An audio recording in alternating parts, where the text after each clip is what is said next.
The show you're listening to is The Other Future. I'm your host, Terry Tapp, and today my guest will be Sandy Jimenez.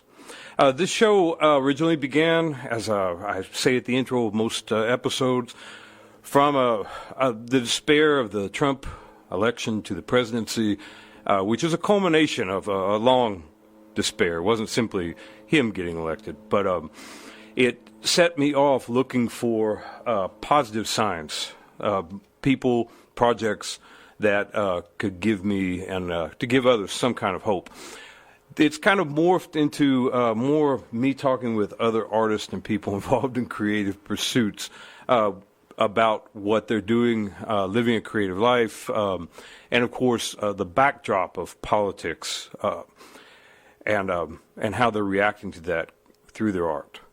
So today, Sandy is a comic book artist from New York City.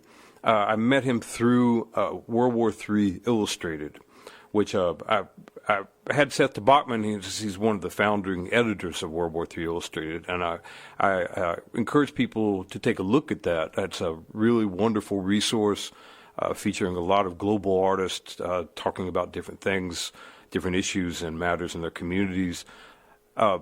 Now they are actually at their 50th issue, and that is coming out. I believe if it's not out right now, it is coming out, and I would encourage people to take a look at that. So without further ado, Sandy, are you there? I am. How are you, Terry? I'm fine, man. Good morning, and thanks for being on the show. Well, I'm honored to be one of your bright spots. Yeah, it's to me, there's this sense just to make art in these times alone it's that to me is an act of courage and an act.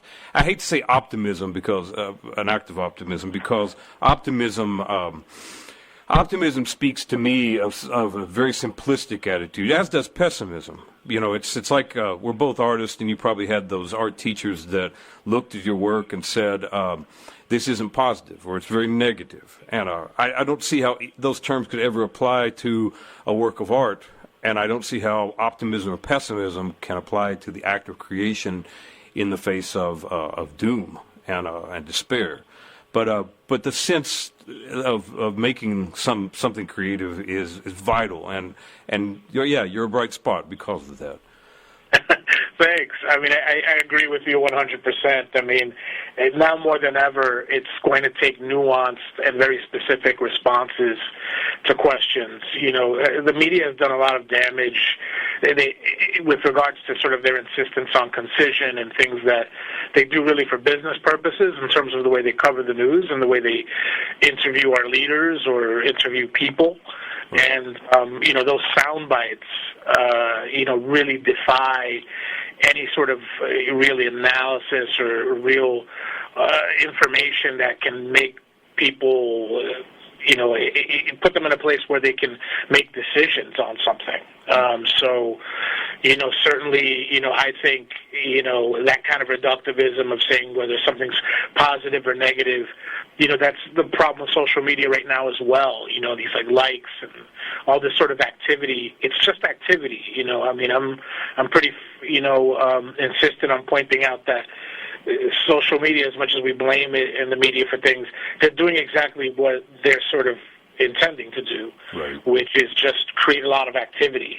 It's up to us to change how we feel about that information and, demand something more. Right. And social media, the weird thing about social media is it seems like a sad little brother to art itself. Because I've always wondered, if as making art, are we diverting energy from something we should be doing? When you see activist art or socially engaged art, Soviet socialist realism, is that just a diversion? And is social media the clickbait type stuff and the click activism? Is that just a way to take some of your legitimate rage away in the morning before you go to work, or is it actually vital in any real way? I think it's both. Again, I think it's up to us to make it mean something, to use it constructively. I think a lot of people do. Obviously, a lot of activists it's been a real tool in terms of sort of organizing and getting to places quickly in terms of protests and things like that. And in terms of putting people in touch with each other, I mean, you can't beat it, for that kind of promotion and things like that. But that's really all it is. You're not going to have a meaningful discussion about unions or healthcare or really anything political in 240 characters. I just doubt it. So it's really us. We have to stop acting as though it's failing us. It's not. It's doing precisely what it's supposed to do, which is basically make every voice as loud as every other, no matter how ridiculous. Right. Whether it's someone, arguing about, their stuffed toys, or someone arguing about whether, healthcare benefits should be a basic right. All of that is all of the same volume.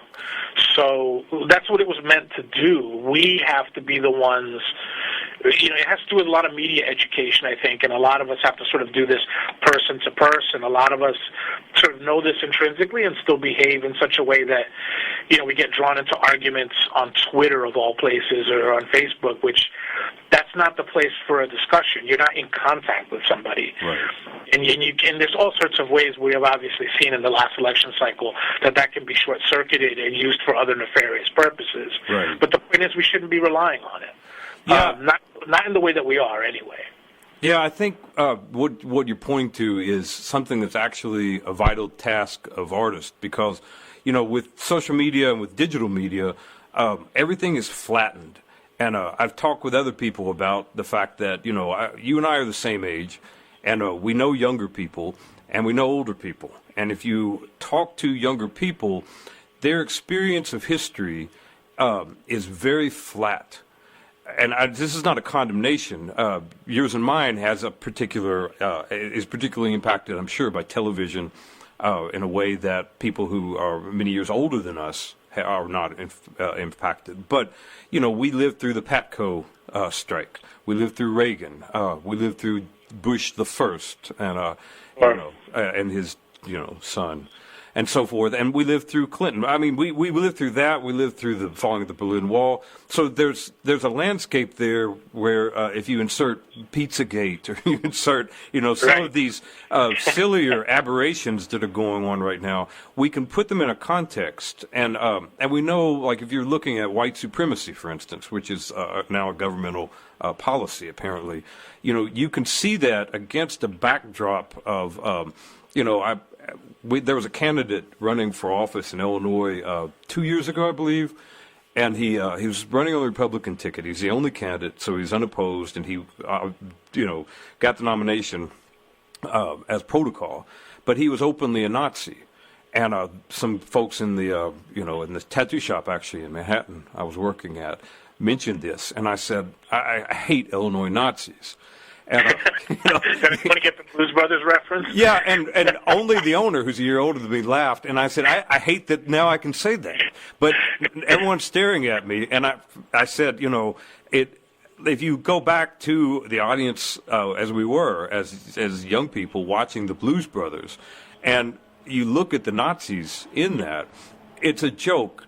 And you wouldn't have serious people advocating policies that clearly align with Nazi ideology or straightforward fascist ideology, like racial-based intelligence assessments and things. That's straight out of a Nazi playbook. Right. That wouldn't be public without someone expecting a lot of derision and attack. You could do it clandestinely. But to see now a president saying these things and members of his cabinet and entourage saying these things is remarkable. But as someone who's 20 wouldn't see that texture of social change and political change. And I think social media and digital media really enforces that flattening. Like you said, all the voices are the same. And as artists, we emphasize and pull things out. Absolutely, and I think it's the job of historians as well.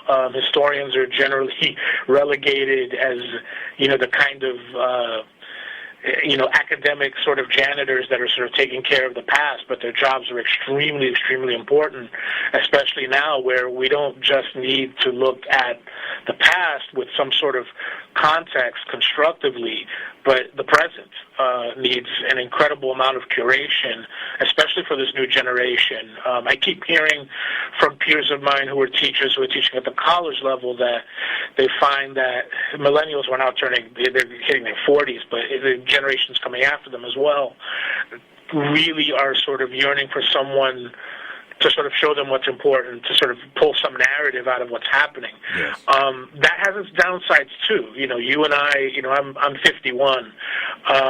We grew up with a lot of nonsense with regards to the narrative of our country. Yes. And we had to seek out, whether it was, People's History of the United States or Richard Hofstadter's The American Political Tradition. We had to seek out other texts, to give some balance to, or in some cases, just tell something as obvious as, the history of the draft riots in New York, to find some book that actually covered it for more than a sentence or two. So again, going back to this, like, flattening versus the hierarchies that you and I grew up with, neither one by itself is the answer. And we're seeing the sort of problem with that, with the sort of, the all-or-nothing approach.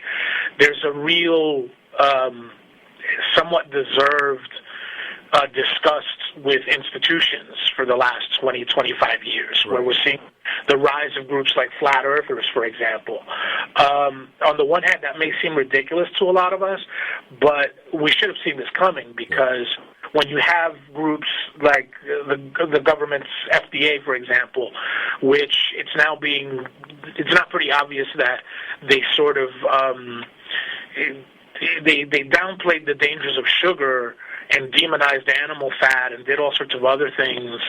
I mean, just the history of cigarettes in this country is really instructive in terms of how government agencies that are really funded by us and authorized by us to protect us can be in collusion with industries. Well, see, you're right. This is the thing about the artist's job, because when Ronald Reagan got into office, I mean, we're both very young at that time, but he was a gift artist because he's such a nasty, gnarly-looking visage that, you can draw him and it reflects his policies so beautifully. And of course, like, we were listening to the Dead Kennedys, I'm assuming, and things like that. Yeah. But what was crazy? He was a gift to the hardcore punk movement, for sure. Yeah, Ronald Reagan is kind of the grandfather of punk in many ways. If they had gotten rid of his images, I don't think there would be any posters from that era. Mondale looked like a bird, and he really couldn't be characterized as kind of fun. I don't know if you know of Appalachian apple dolls, but dried apple dolls, but they were horrifying, and I grew up with these things. They would carve apples to make faces, and I've seen them for sure. Yeah, and Ronald Reagan kind of looks like the Dorian Gray dried apple man. Yeah. But the thing is, what was interesting is when he got in, and even when he was running, people told me, they said he's a Nazi, and they remembered him from the early 1960s when he toured high schools for GE. He would go, I mean, he was a paid actor, but he would go and talk to high schools about the dangers of socialized medicine. Oh, yeah. He was funded by the AMA as well. He put out an LP, as we used to say, a long record. Really, he went after Truman really hard. Yeah. But they remembered that, and so it's like I don't know if you've read, but I assume you probably have, Charles Murray and the Bell Curve and things. I read that and was shocked by it in the 90s, and I've already processed and I'm researched on my own that racially determined intelligence evaluations come from a source that is essentially Nazi, actually, in the state of Indiana in the 30s, But I'd already assessed that, so now that the alt-right brings that back, I can already put that into a context. And the people you met when we were younger, who, like you said, researched these books, you had to have a trail of research behind you to get to certain points. So a lot of conversation was already happening, and now it's very scattershot if you're going through Wikipedia or online discussions. Well, again, this sort of nervous system that we're a part of right now, which is the internet as a vast series of connections, is it's just prime for duplicity and all sorts of. I mean, the worst kind of conspiratorial stuff you could imagine. I work in Midtown, and there's one of these typical sort of New York characters. This guy, he's probably homeless. He sits there with a bullhorn and spouts all this paranoid stuff about the NSA. And every time I walk past him, I want to grab him and say, most of us gave up more than that just signing up with our iPhones. Yeah. His paranoia is so 1992. It's so much worse than that now in terms of what's presented as information. Yeah. And you can't. Again, it's made us all very neurotic, and made it very easy to divide us all. Yes, a friend of mine, very very close friend, told me a few days ago. He said it seems that everyone in the United States right now is having a nervous breakdown. And yeah. I think, we could identify so many reasons for that, but just the surveillance. An older gentleman many years ago would inform me about all types of surveillance technologies. And at the time, I respected him, and I still respect him, still alive. But there was an element of paranoia that sometimes would present itself. But it turns out, as time has passed, every single crazy thing he told me is true. Yesterday's cynics are today's realists. Yeah, some of the crazy technology that he pointed out that was being used to surveil us turns out to be. He told me, he said you can point an ink pen. This is 92. Point an ink pen at a window and pick up on conversations from a mile away. Well, of course that's ridiculous. But now you can buy that. It's called a laser microphone. You can buy that off Amazon. Sure. And, these are horrible. One thing that so the task of the artist, the one thing we can identify is to give some topology to the flattening that's occurred. And on that note, we both come from a very particular sort of background that informs our art, and I enjoy this because my background is, Kentucky, Appalachian, that kind of trailer park. Yours is from the South Bronx in the 70s. And, yeah. And you don't, before, I want to talk about that, but I want to say this, I see so many artists that come from RISD, come from Yale. I have nothing against that. But their background is like the understanding of the world from the media, some social media. It's very flat. And it doesn't have any informed political, economic, social type of reality to it. Can you say something about your background and where you're coming from? Sure. I grew up in the Bronx in the 1970s. I was born in '68, so by the time I was 10, it was pretty much burning to the ground. And, it's right there that sort of started to form my worldview because, you read stuff in the local papers, where, every African-American person is presented as a criminal, and yet it's not matching your reality, right? Because I grew up in a predominantly African-American neighborhood, and those were the folks who were keeping the city together. They were our teachers, they were running mass transit, they were our administrators. So right there you're having a sort of disconnection, and a distrust of the media and sort of trying to understand when someone says something to you. If you can sort of understand what their motives are, you can understand why they're lying to you. Right. So that sort of informs a lot of my worldview. New York was an interesting place during those years in terms of, art, and the way I sort of came across the guys at World War III was I think I first saw a copy of it at Forbidden Planet on 12th and Broadway, but after a while I started to see like Seth's work and Eric Drucker's work through the Lower East Side because I used to go down there to see bands, and I didn't realize they were comic book artists at first because their stuff was being sort of used by other activists and sort of like re-Xeroxed and resized and pasted everywhere. So it was interesting when I saw these guys were making narratives, but the tough thing about it was as many networks as we created as young people in the 80s, I'm sure you remember this really vividly, if you wanted to get in touch with somebody, it wasn't like I could walk down to Avenue C and just yell Seth's name out.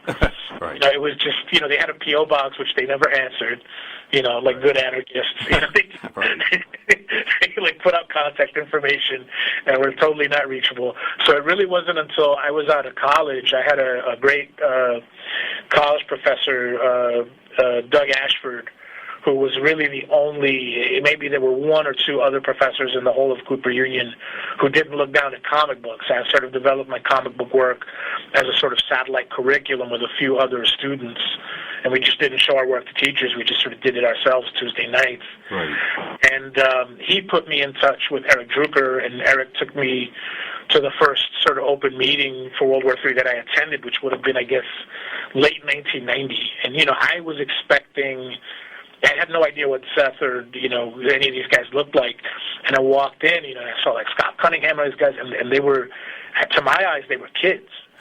Yeah. I was expecting like some far out hippies, I was expecting like Kunstler or somebody like that, right. Just like long, stringy gray hair, which is kind of the way we look now. So come full circle.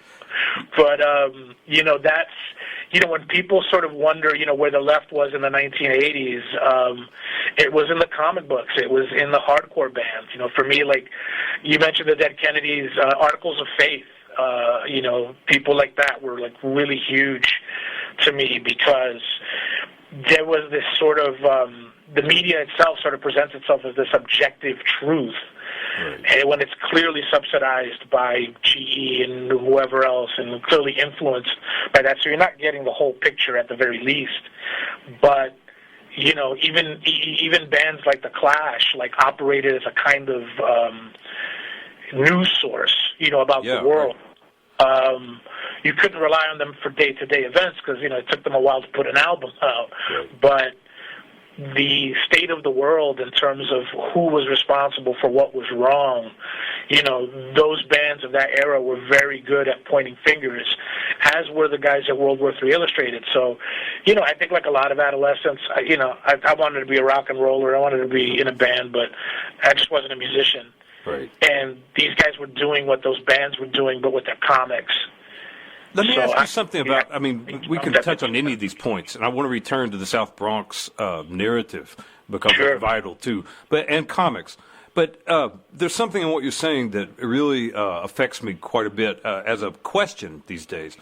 The left of today is not the left of the 80s. And then, of course, so time passes and things change. But what I notice is and I don't quite understand it. The left of today is very passive and almost hyper-tolerant. And I'm not talking about the alt-rights pointing to PC culture. I don't care about that. You shouldn't have a right to insult people. Yeah, that's a phantom problem. Right, that does. Which is a whole other. The discussion of that stratagem that the right has been pulling since the early '90s is a great topic for an entirely other conversation. Yes, and I'd love to have you on to talk about that because we have an hour. So as we're doing now, as we get going, I'll look up at the clock and we're done. So, but I do want to talk about this. I'm always thinking of hanging bankers, electrocuting oligarchs. This to me is not any. People in the 70s, in the late 70s. My father, he had a gun pointed at him from the National Guard when they were on strike. M16. And the men that were at his plant were talking about arming. Well, they're already armed, but fighting back. This is a common thing. And to me, the anger that we should be having when you're dominated by these greedy, cockroach-like, ecocidal maniacs, you shouldn't think of their feelings when you express yourself. You should be thinking of, how can I avoid jail, but do what is necessary to do? And I'm not suggesting anyone does this, of course, and so forth, but the rage is legitimate. And I find among younger people on the left, they have a hard time expressing that, and I don't know why. Yeah, I think it's because it's definitely there are always generational differences, right? I mean, you and I, our generation was a nightmare to the people post 60s, right? Because, I mean, I remember, we'd caucus with anyone from ACT UP to whoever, and, those were real street actions, those die-ins, all that stuff. It was really sort of not polite. It wasn't vulgar. It wasn't it was vulgar. It wasn't, holding hands and singing and, putting, flowers in riot police's rifles. Right. It, shutting stuff down. And, I think that oppression has gotten much more dynamic and much more nuanced. What do you mean by that? When I see young people sort of reacting today, certainly, because of my own subjectivity and my own experience, I'm not satisfied with their reaction, but I'm not sure that it's actually a lack of passion on their part. I think that they necessarily have to engage in a kind of thoughtfulness. You can maybe leave it to our generation to continue to be insane and actions that we do, but let's not forget that Zuccotti Park was a real thing. That was. We also can't rely on what's being reported as well. It's just there's a lot more going on than we realize, but also I think that the responses have to be more nuanced because the oppression's more nuanced. There's a way in which, you can call it the right. The right's one face of it, but this sort of college of corporations that really has short-circuited government the world over, which is really a trend going back to the Dutch East India Company, if you really look at the big picture. They've managed to insinuate themselves in our lives in a way that, corrupts everyone. So, the arguments you get into with your grandfather, they're informed by the fact that, his pension is probably tied to some horrible oil company or, some environmentally, unfriendly, industry. Right. So we have to sort of think about the ways that we're going to, as we gradually get ourselves out and really differentiate ourselves from the problems. I think that's the frustration that we feel with younger people, but it's a real problem. It's a real quagmire, the way it's insinuated itself into daily life, especially for Americans. We have this sort of veneer of freedom, but how free are you if you work for a television station and you have to watch what you say? Yeah.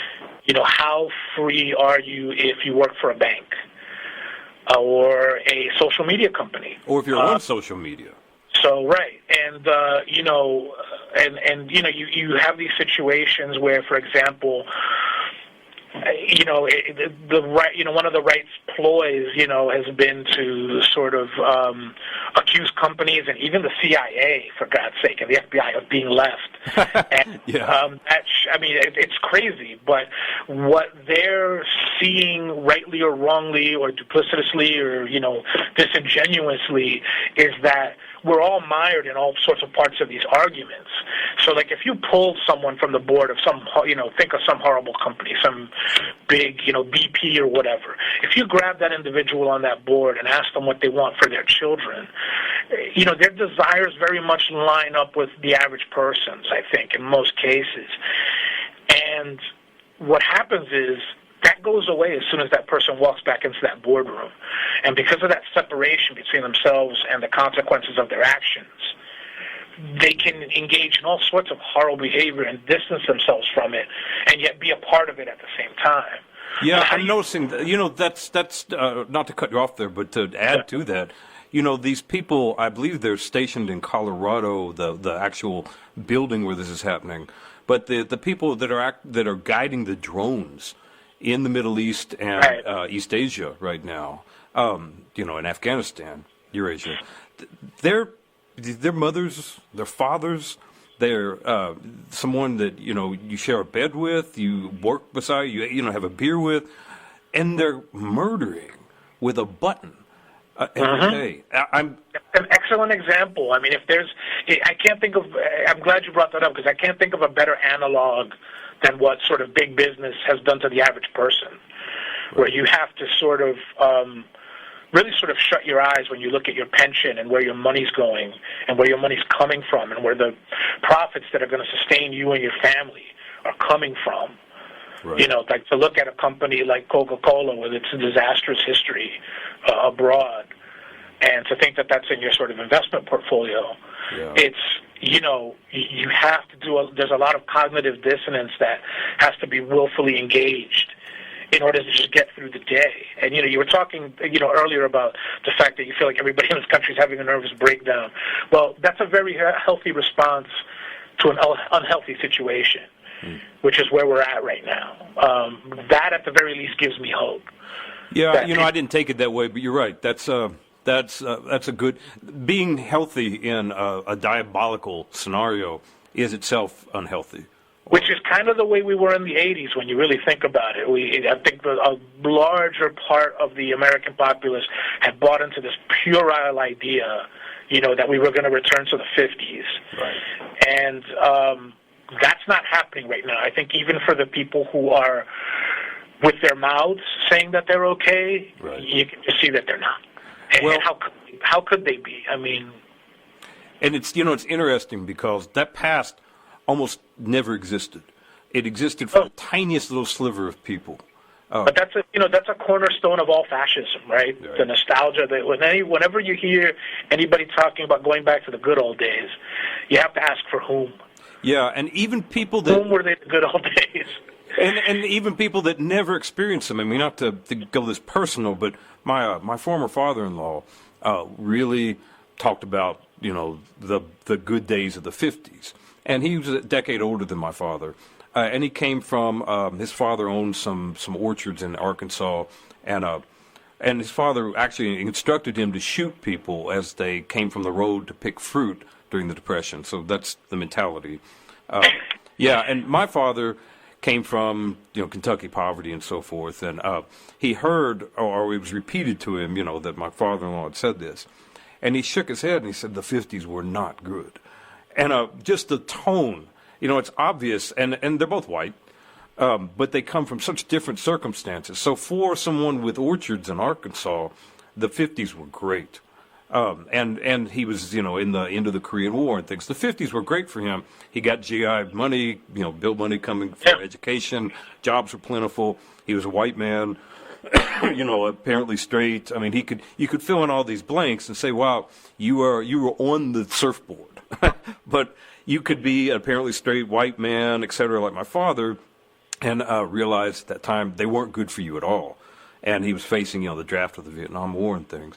Okay, Sandy, you know, I wanted to say something, or you to say something about this, just to touch on this point about the South Bronx in the 70s where you grew up. You know, I was reading as a young teen, actually preteen, I was ordering newspapers based on the horror catalog that I found somewhere in, you know, Nowhereville, Kentucky, from the left, from San Francisco Bay Guardian and things. And they were talking about what people were calling a conspiracy theory at the time, but it was what was happening, now we know, in the South Bronx. And for anyone who doesn't know that, can you say something about that? Yeah, I mean, it was pretty obvious to us living there what was happening. You know, the overall, the big sort of historical view, you know, the South Bronx was, it's a sort of maelstrom of a few problems, some of which align with concepts like, you know, what Cornel West calls a conspiracy of indifference, right? So, you know, the first thing was that, you know, Robert Moses plowed the Cross Bronx Expressway through it, and that sort of shattered neighborhoods that were very vibrant. But it coincides with a period in which, you know, immigration was sort of, you know, encouraged from Puerto Rico and places like that in the Caribbean to feed factory jobs just at the time when those jobs started to shift to the South. And even those jobs, you know, if you look at Atlanta today, those jobs eventually went overseas as well, the 80s. So all of that is happening at the same time at which you have a sort of real estate market in the Bronx that it had always been depressed to a degree, but you have landlords that aren't really incentivized to invest in these buildings because, you can't raise the rent on the people. They're not making more money; they're making less. In some cases, swaths of them are sort of not unemployed, but the term we hear a lot today, underemployed. Right. People working 3 or 4 service jobs and making ends meet with a lot of kids. And what started happening was a lot of these buildings fell into disrepair, and as some of the buildings became depopulated, letting them burn, or in some cases, engaging in actual arson. Right. To capitalize on the insurance money is what started happening. The funny thing was, as a kid, when I was, 6 or 7 years old, my mom and I were moving from neighborhood to neighborhood to stay away from this advancing wave of fires that, sort of was overtaking the Morrisania and like Classen and Mott Avenue sections of the Bronx and just sort of sweeping upward towards Fordham Road. And she had always said, like, if we don't get into the housing projects, like, this thing's just going to overtake everything. And she was absolutely right. When we moved into the housing projects, I spent most of my adolescence in the West Farms housing project, which is on East Tremont Avenue, same street Stanley Kubrick grew up on. And it was a different place, I'm sure, when he was there. His adolescence sort of takes place before the Cross Bronx Expressway sort of guts the borough in half. Those fires continued, and we'd always hear this drumbeat in the media that people were burning their own buildings down, which is absurd. Why would you burn down the building you live in? That's the narrative I heard as a kid, I guess a 10-year-old, 11-year-old, 12-year-old, from the stuff I was reading, that the residents were not simply burning their own buildings, but were had such disregard for their own situation that they weren't practicing basic safety. They're filling their buildings with trash. I mean, technically, it's a conspiracy theory. It's just in reverse from the facts of the actual conspiracy theory. Right. Well, just take, the trash theory. It's like, are you filling your building with trash, or is your trash not being picked up? Yes. Those are the kinds of things immediately, as a small child. And I knew that as a child it was weird to have these thoughts, but that's the situation I was growing up in. I mean, by the time 1976 rolls around, we were living on 172nd Street and Vice Avenue, I think it was. Right. And there was a 6-block radius, an 8-block radius in all directions, just no people. It looked like a moonscape at night. Just abandoned lots, abandoned buildings. If you see the beginning of the movie Wolfen with Albert Finney and Gregory Hines, that was done in 1980 or 1981, the opening shot of it shows my neighborhood. Wow. It pans up towards all this wreckage, and I saw it in the theaters. It was I think I was on my very first date with a girl, and I just sank in my seat as the crane shot goes up, because she didn't know where I lived, and I was like, oh my God, they're about to show the shot literally ends just as it hits the foot of my building. Wow.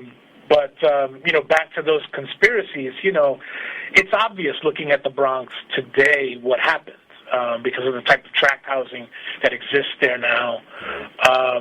It would have been far more expensive to go in and actively renovate these buildings. I mean, my mother and I lived in some very dangerous apartments. I mean, I remember the building we lived at 172nd Street still had cloth and tar insulation on a lot of the wiring. Wow. Which is crazy. Yeah. I remember, almost putting my hand on something, and my mother had a heart attack and pulled me away from it. And she explained to me what it was, that it was essentially, 1920s technology, 1910 technology, if not 19th century insulation for wiring that just happened to exist in parts of the building. That's the way a lot of those buildings went down.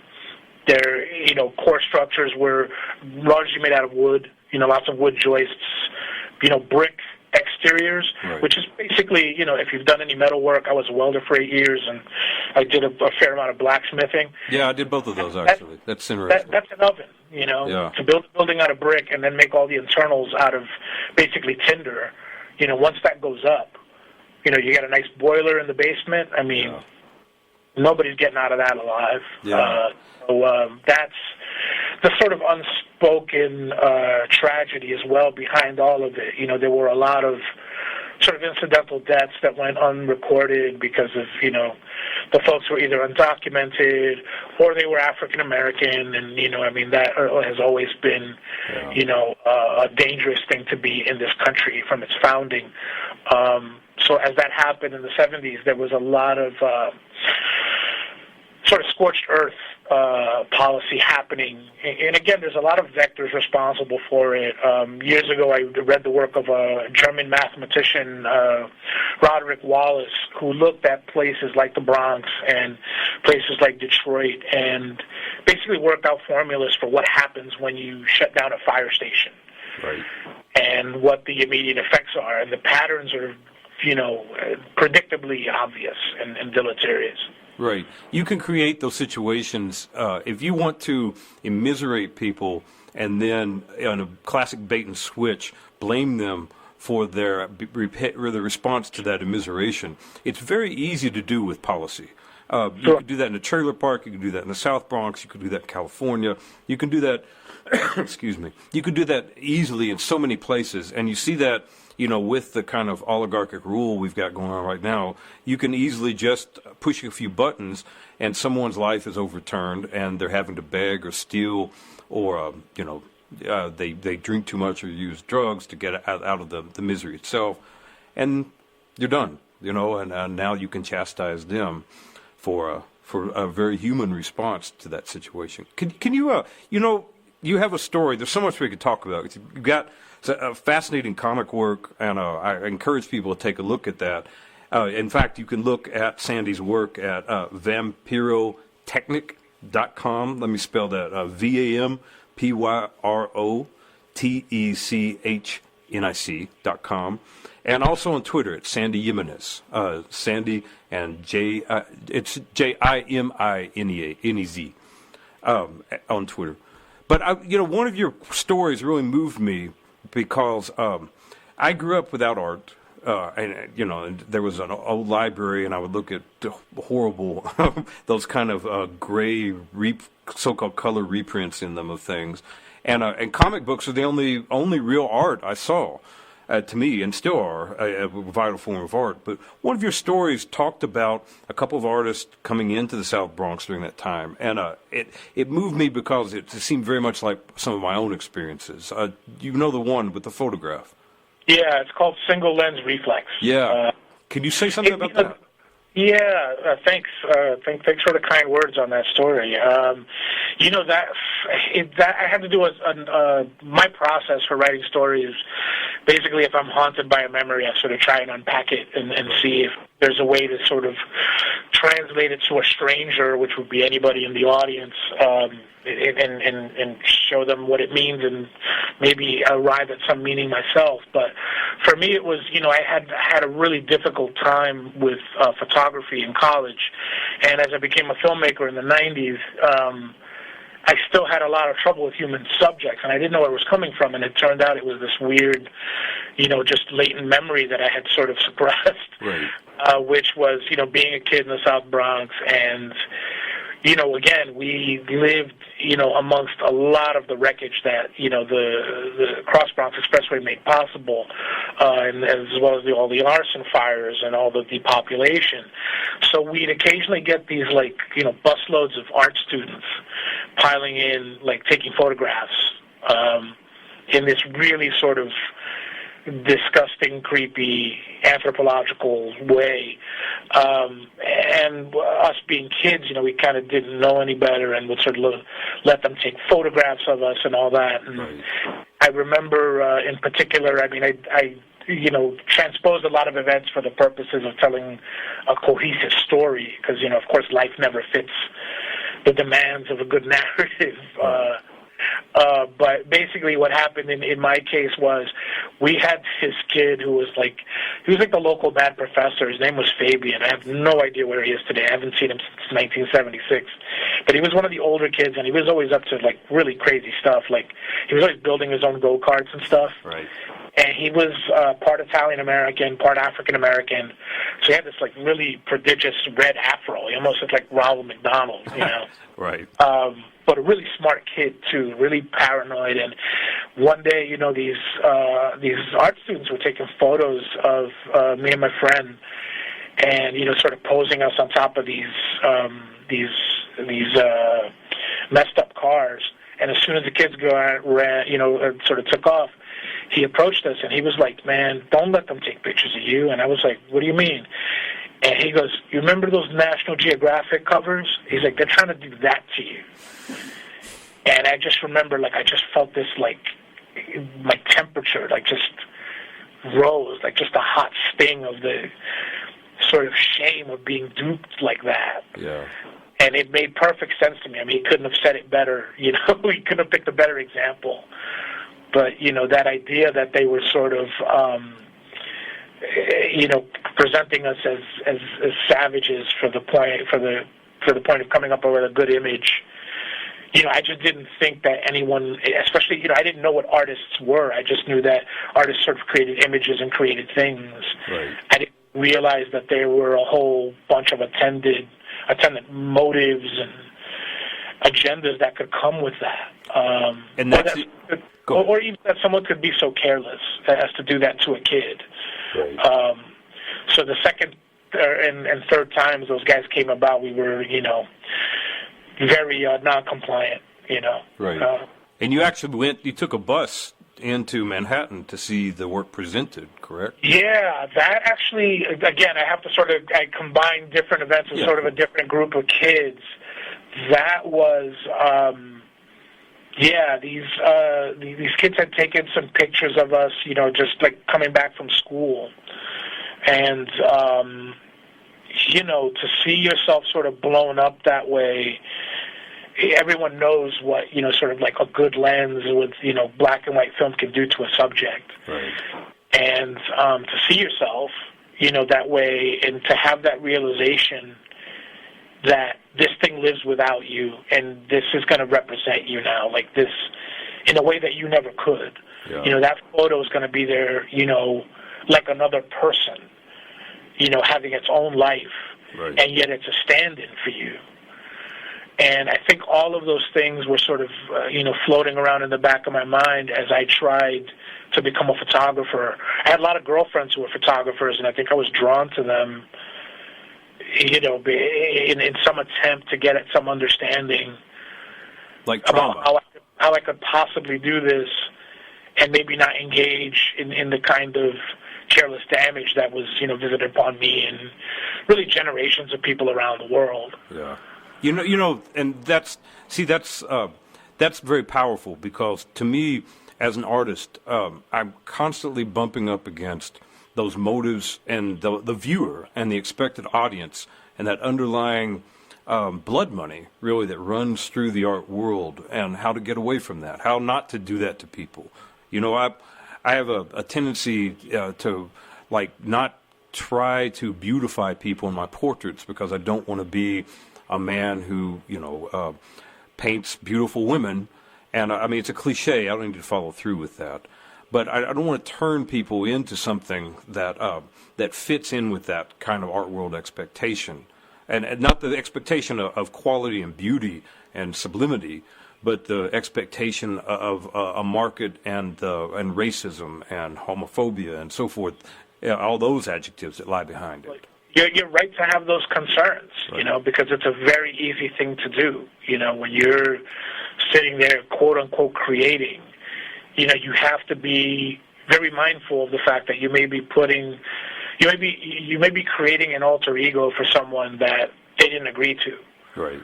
And we always, I think, those of us who have our heads on straight, you know, today, really always have to think about what our work serves.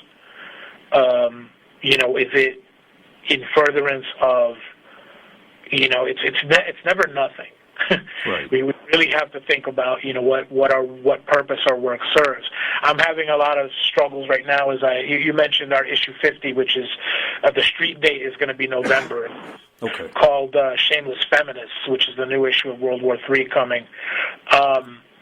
I'm trying to, in that story, unravel some of the arguments that are happening right now around gender politics, and even as we try and sort of remediate a lot of the wrongs that continue to happen and that are institutionalized, we have to be careful that, even our self-criticism can be a weapon for people who want to keep that oppression in place. Yes.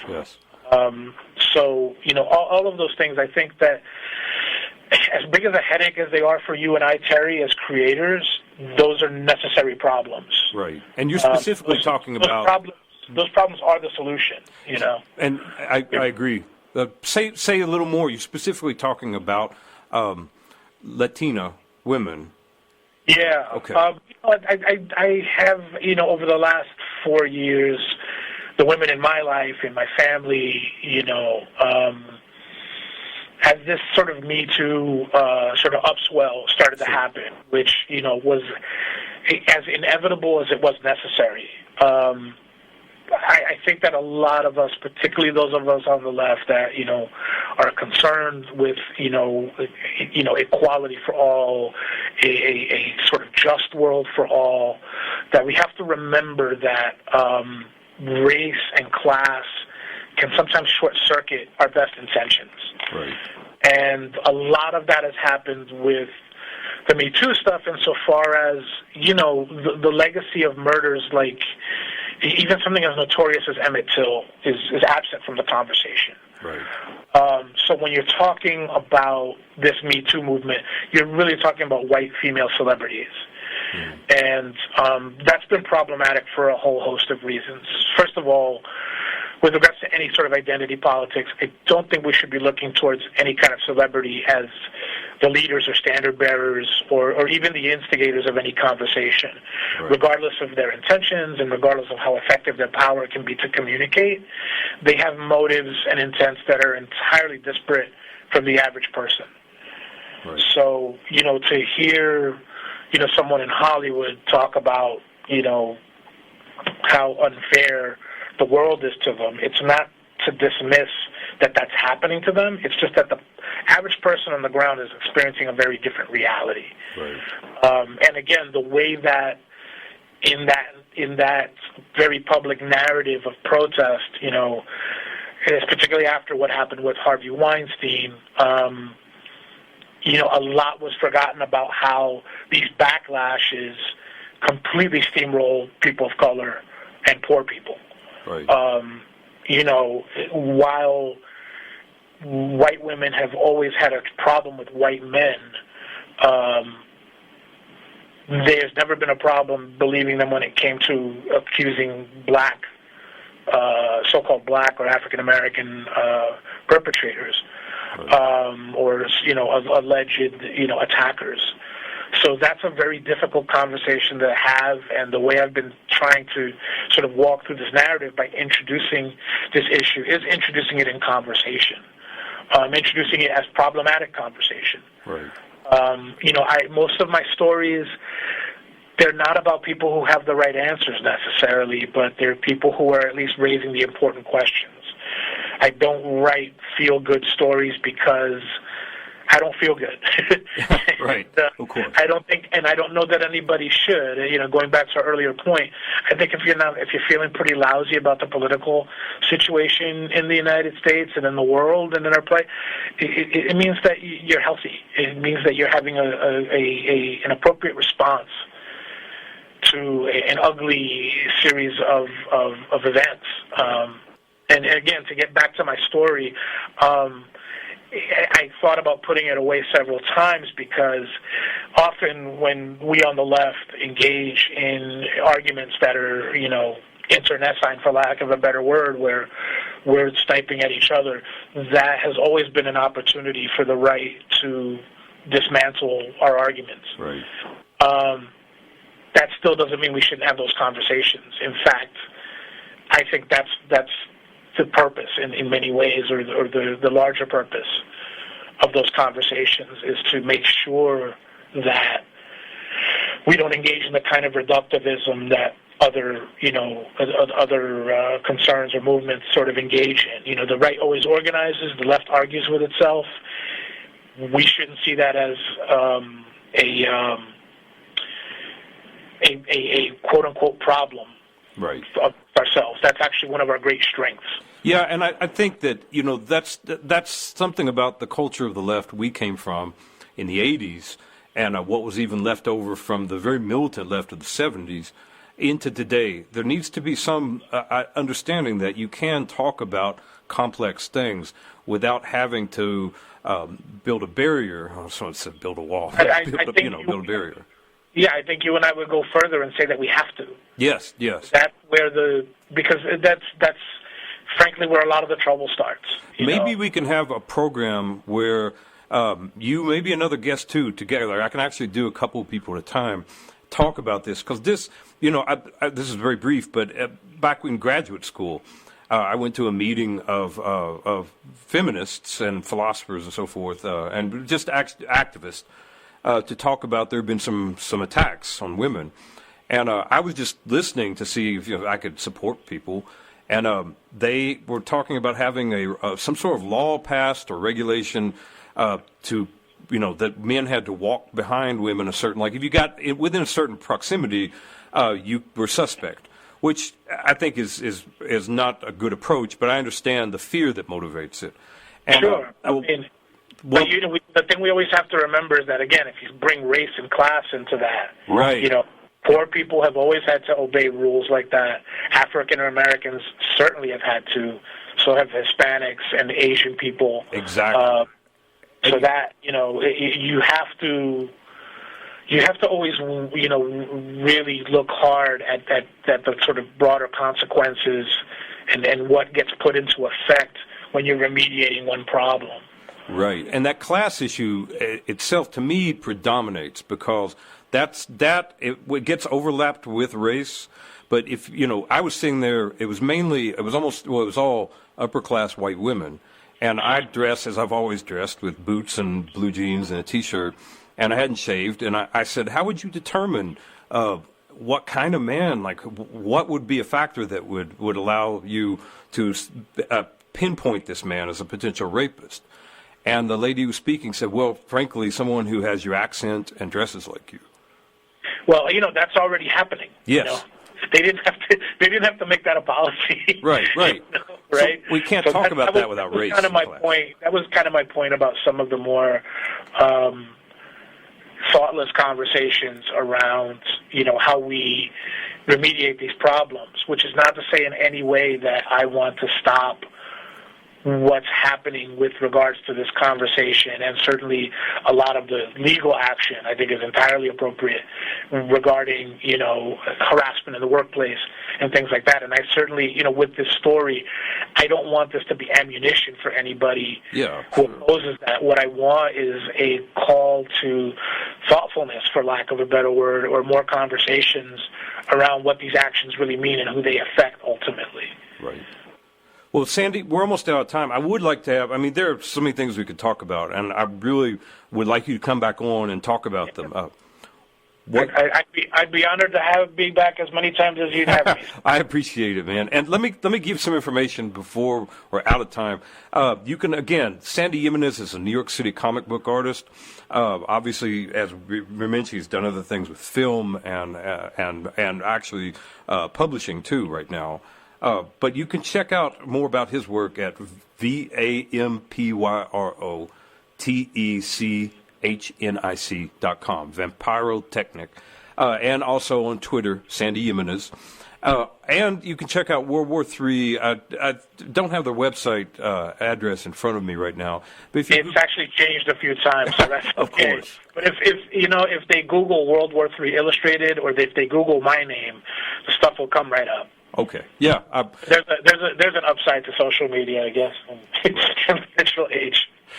Sandy, thank you so much, and you have a good day, and we'll have you on soon. All right. Thanks again, Terry. It was my honor. Thanks. Me too. Thank you.